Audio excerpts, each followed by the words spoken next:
Isn't it another fine day in our ever-generous American republic? You know, the kind where our government apparently has more money than Scrooge McDuck.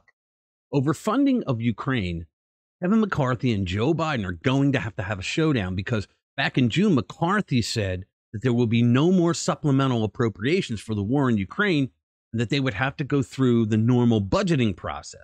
McCarthy has to stick to his word because that same month, 70 House Republicans voted to permanently halt the financing of the Ukraine war. This is going to be interesting. Let's get into it. Hey guys, welcome back. So good old President Biden is knocking on the House's door for a mere $24 billion. Not for you, the taxpayer, not for our national debt, which is ticking up faster than my coffee addiction, but for military and economic aid to Ukraine.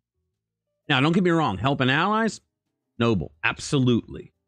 But isn't it fascinating that we're always so generous overseas when right here at home, we've got, I don't know, a few minor issues, crumbling infrastructure, even though the Democrats voted for their massive infrastructure bill that did no real infrastructure work, Build Back Better and all that crap. Jobs are being outsourced. We have education woes, a healthcare system that's seen better days. After Trump fixed our VA system, now it's back in the shitter. But sure, let's write another multi-billion-dollar check for another country. The Biden administration was clean out of bullshit, so they had to lie again and tell us that this money isn't just a charity gig. The White House is actually making the argument that by bolstering Ukraine, it will serve as a direct challenge to Russia's dominance.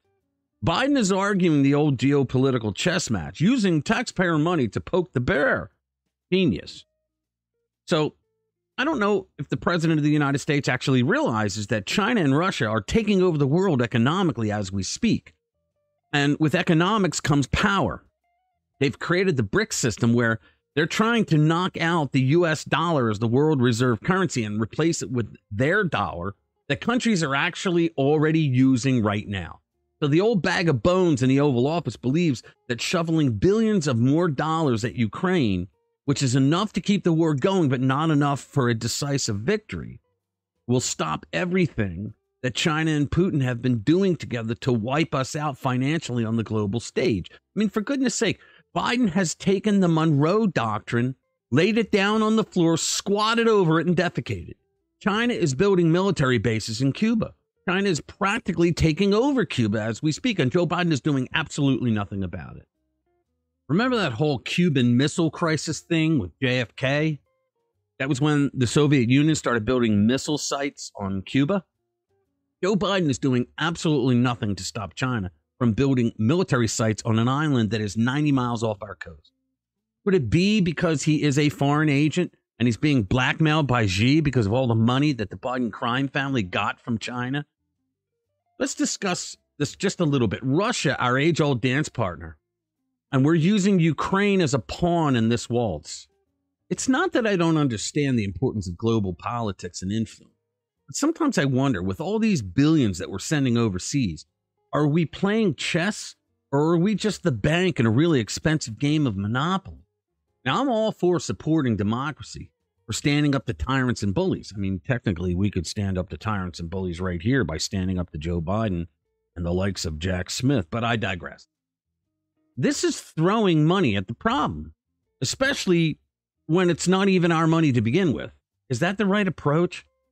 Of course, who am I to question the wisdom of our great leaders, right? As an American, I just think of the good that could be done with that $24 billion right here at home.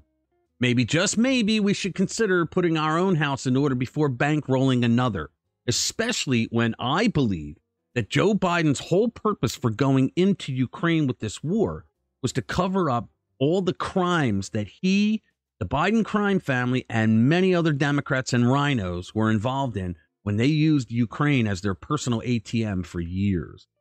Biden sends money out to foreign countries to build walls while keeping an open border between Texas and Mexico, allowing so far over 8 million illegals to come in and do whatever the hell they want in our country.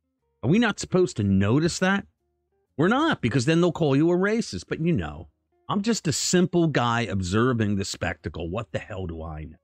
All right, so stay informed, stay vigilant, and always remember to read between the lines. Thanks for watching this video. I'll see you in the next one. Every day I'm looking for a way to reach